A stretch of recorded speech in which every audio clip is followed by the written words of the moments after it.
दोस्तों, मैं अर्जुन आमशिला, मेरे यूट्यूब चैनल शिला शेखावटी में आपका हार्दिक स्वागत है। दोस्तों, आरटी 2009 में संशोधन किया गया है। तो ये संशोधन क्या है, तो चलिए जानते हैं इस वीडियो में कि क्या क्या संशोधन किए गए हैं। साथियों, अभी तक आरटी 2009 के तहत और 1 से 8 तक के बच्चों के लिए निःशुल्क और अनिवार्य बाल शिक्षा का अधिकार नियम 2009 था, और जिसमें सभी बच्चों को निःशुल्क शिक्षा और अनिवार्य शिक्षा थी, और 1 से 8 तक बच्चों को शिक्षण करवाना अनिवार्य था और उनको फेल नहीं किया जा सकता। लेकिन 16 दिसंबर 2024 को एक राजपत्र जारी कर, भारत का राजपत्र जारी कर, ये संशोधन किया गया है। आरटी में संशोधन किया गया है।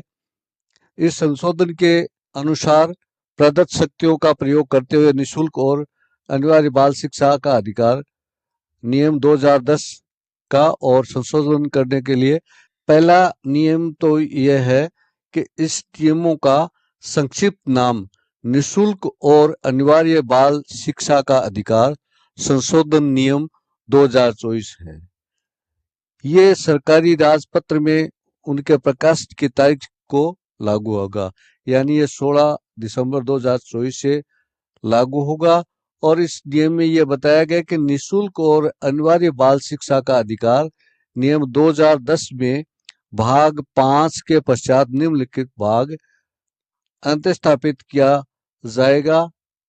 अर्थात भाग 5 पे मामलों में परीक्षा को रोका जाना है, यानी परीक्षा को रोका जाने का मतलब फेल किया जा सकता है विद्यार्थी को, जबकि इससे पूर्व 1 से 8 तक के बच्चों को फेल नहीं किया जा सकता है। इस नियम के अनुसार यदि कोई बालक है, वो मुख्य जो परीक्षा है वो देता है और उसके मापदंड के अनुसार वो असफल हो जाता है, तो उसे परिणाम घोषित होने के बाद में 2 महीने के बाद में फिर उसकी परीक्षा करवाई जाएगी। और परीक्षा करवाने के बाद में उसका जो रिजल्ट आता है, और रिजल्ट में अगर पास हो जाता है तो ठीक है, और नहीं होता है तो उसके बाद में फिर पुनः परीक्षा करवाई जाएगी। अगर उसमें फेल होता है तो फिर उसको यथास्थिति 5वीं कक्षा तथा 8वीं कक्षा में रोक दिया जाएगा। इसका तात्पर्य यह है कि जो मुख्य परीक्षा है जो होगी, उसमें विद्यार्थी अगर फेल हो जाता है तो उसकी जो जैसे सप्लीमेंट्री एग्जाम लेते हैं उसी तरह दूसरी परीक्षा होगी, और दूसरी में भी अगर वो फेल हो जाता है तो उसको फिर अनुत्तीर्ण घोषित कर दिया जाएगा। यथास्थिति 5वीं कक्षा तथा 8वीं कक्षा में रोक दिया जाएगा, तो उसको 5वीं 8वीं जो भी है जिस क्लास में उसमें रोक दिया जाएगा। तो ये नया जो संशोधन है।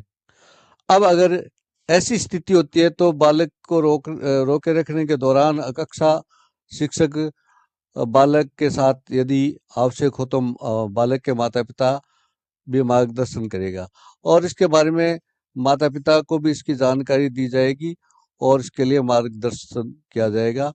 लेकिन उस विद्यार्थी को विद्यालय से निकाला नहीं जाएगा, और जब तक उसकी जो प्रारंभिक शिक्षा पूर्ण नहीं हो जाती तब तक विद्यालय में ही रहेगा। इस आदेश में स्पष्ट लिखा है कि किसी भी बालक को तब तक किसी स्कूल से नहीं निकाला जाएगा जब तक वह प्रारंभिक शिक्षा पूरी नहीं कर लेता। यानी कि बच्चा जब तक जो प्रारंभिक जो शिक्षा है पूर्ण नहीं कर लेता है, उस तक उस बच्चे को स्कूल से नहीं निकाल सकते। तो आरटी का ये नया जो संशोधन है उसके बारे में हमने चर्चा की। वीडियो अच्छा लगा हो तो चैनल को लाइक करें, शेयर करें, सब्सक्राइब करें। बहुत बहुत धन्यवाद।